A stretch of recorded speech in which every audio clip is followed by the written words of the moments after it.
Salut à tous, c'est Benoît des Experts FLE. Pensez à vous abonner à la chaîne YouTube pour être au courant de nos nouveautés.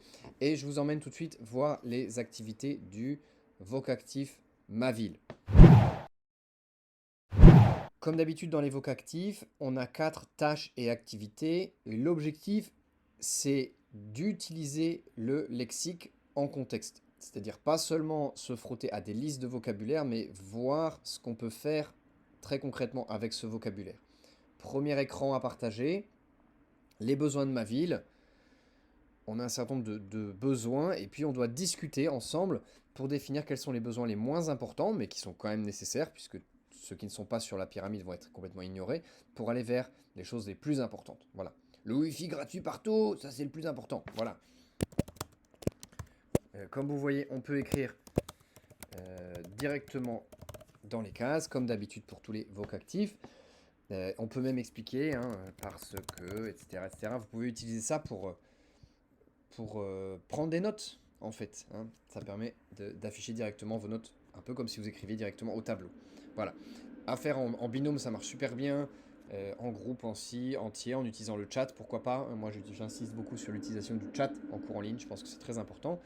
Deuxième activité, notre ville est en danger. Alors ici, c'est un peu différent puisqu'on a une lettre, une sorte de pseudo-document authentique dont il faudra tirer un certain nombre de problèmes que la ville a et puis faire un certain nombre de propositions. Donc ça peut se faire tout seul, en binôme, à deux. euh, en binôme à deux. Ça peut se faire tout seul, en binôme, en groupe, tous ensemble. Voilà. Troisième activité, il faut négocier. Alors plus compliqué, mais à mon avis aussi plus intéressant. On a un certain nombre de groupes sociaux, les personnes âgées, les commerçants du centre-ville, les jeunes mamans, etc. Et un certain nombre de revendications. Donc la première chose à faire, c'est de lire les revendications et de définir à quel groupe elles correspondent. Et bien sûr, c'est pas du tout évident, on a fait exprès, c'est un peu contradictoire, ça marche pas bien, parce que ça va amener à discuter. Alors moi, je le fais dans une version très simple, hein, où on va dire que chaque groupe doit choisir deux des revendications. Voilà.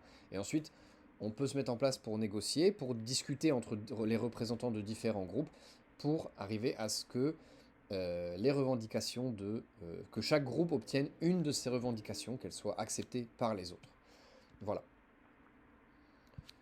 Dernière activité, comment faire pour que les gens deviennent. Alors ça, j'adore, parce que ça oblige à beaucoup réfléchir. Comment faire dans votre ville pour que les gens deviennent plus heureux, par exemple? Ok, mais pas de manière générale. Dans un endroit spécial, qu'est-ce qu'on va faire au niveau des transports, ou de la sécurité, ou de l'éducation, de la culture, pour que les gens deviennent plus heureux? Voilà, et on va faire différentes propositions, et puis les gens pourront attribuer des notes, voilà, en fonction des propositions qu'on fait. On pourrait partir complètement sur autre chose. Comment faire pour que dans notre ville, les gens soient plus à la mode? Qu'est-ce qu'on pourrait faire au niveau du logement pour que les gens soient plus à la mode? Ou patriotes, au niveau de l'éducation. Voilà, ça va donner. Voilà, ces 4 activités sont prêtes à servir. Vous pouvez les télécharger, il y a un lien là ou quelque part par là. Si vous êtes abonné, c'est déjà gratuit. Si vous n'êtes pas encore abonné, honnêtement, abonnez-vous. Voilà, à très bientôt pour de nouvelles ressources. Salut!